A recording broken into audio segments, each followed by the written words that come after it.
What's going on, guys? It's Cliffy here today, bringing you the third one-day international against the West Indies. Now, this is a dead rubber, and Mitch McClenaghan has been doing this all series, taking wickets, opening up for us, and what a find he has been. Few changes we have made to the team here. I've gone for, I guess, more of an experimental side here in the West Indies as McClenaghan picks up his second. He is just on fire at the moment. But a bit of a experimental side. So opening up, we've got Anaru Kitchen, and I am opening with Kane Williamson as well, because both Jesse Ryder and Martin Guptill not in very good form. So decided to give Kane Williamson a try, and he's turned out pretty good actually. I think he picked up 94 not out in the first game and scored 50 in the last game he scored 94 not out, and I think he scored about 50 in the first game, so that's pretty good.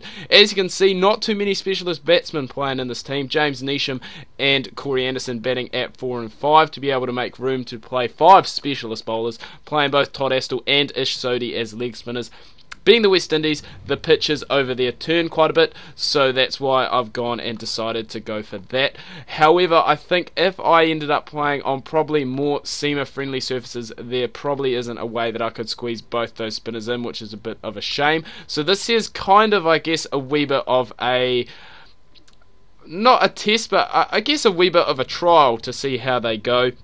See who performs better in the one-day arena, because at the moment we don't really have a one-day spinner as such. We've got Kane Williamson, but I don't really class him as a full-time spinner for us. Neesham has been bowling pretty well. Corey Anderson been bowling well as well, and both of them been picking up wickets. Both of them also been scoring runs. Neesham not as many, but Corey Anderson has been scoring quite a lot. Scored a few in a T20 series against England. I finished that off against them actually. I think that was a 2-game series that I actually ended up losing 1-0 because we drew the last game when really we should have won it. Anaru Kitchen at the top, he's been going alright, he's been getting starts but not really kicking on. BJ Watling, now he's a player who really is going and, well, I guess attempting to forge his place in the one-day team with the World Cup coming up, and it is quite ideal because BJ Watling's one of those players in one-day cricket, especially in this game, who is flexible, and it makes it ideal when it comes to a situation where you can go really bat him anywhere. I mean, he can open up, he's batting 3 for me in this series, but he can bat all the way down at number 7, but the form the amazing Luke Ronchi has been in lately, both behind the stumps and with the bat, there's no way you could drop him at the moment. He scored a match, I think it was a match-winning 80-odd in the T20. Oh no, it must have been a one-day, sorry. But Todd Astle has just picked up 2 quick wickets, so that's ideal. Ish Sodhi has been measly, to say the best. He's gone for hardly any. Todd Astle, he's picked up wickets, and now we'll go and bring back the spearheads. Tim Southey being rested. Obviously no Brendan McCullum and no Ross Taylor either. McCullum being rested for the series. Ross Taylor actually out injured for about 3 months, I believe, which is not ideal. Mitch McClenaghan coming back and just absolutely cleaning up. Ish Sodhi, we can't actually use you anymore, bud, because you've bowled all your overs. So at the moment, I think the balance of this side that I have, I don't think it's the best balance in the world. I think probably we wouldn't want to have Neesham and Anderson.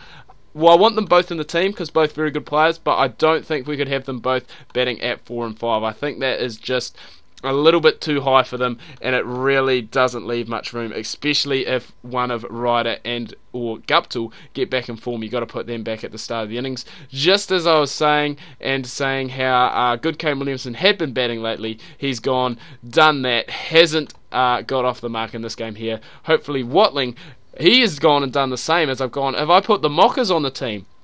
And so this is the situation that you get into where if you lose early wickets, you really are, exposed, I guess you would say. I mean, Corey Anderson, he's coming in, he's pumped. Is that gone for 6?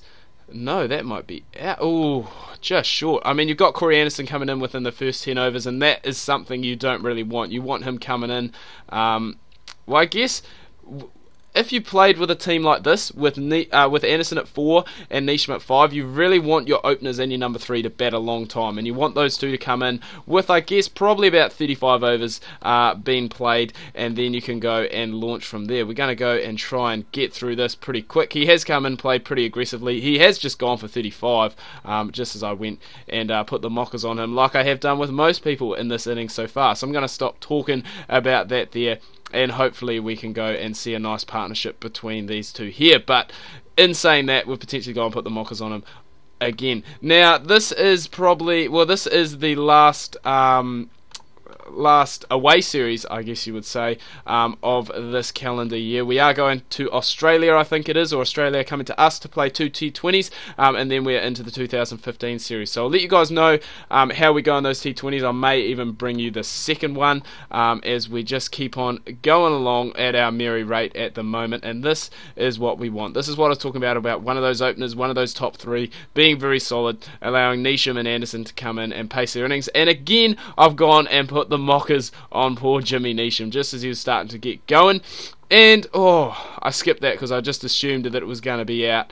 But Anaru Kitchen closing in on a maiden one-day century here. I don't want to go and put too much pressure on the guy, but he's not going to get it because Luke Ronke is going to steal the runs. He finishes 9 off 7, Kitchen 96 off 125, and New Zealand clean sweep the series 3-0, as we can see down here. Boom.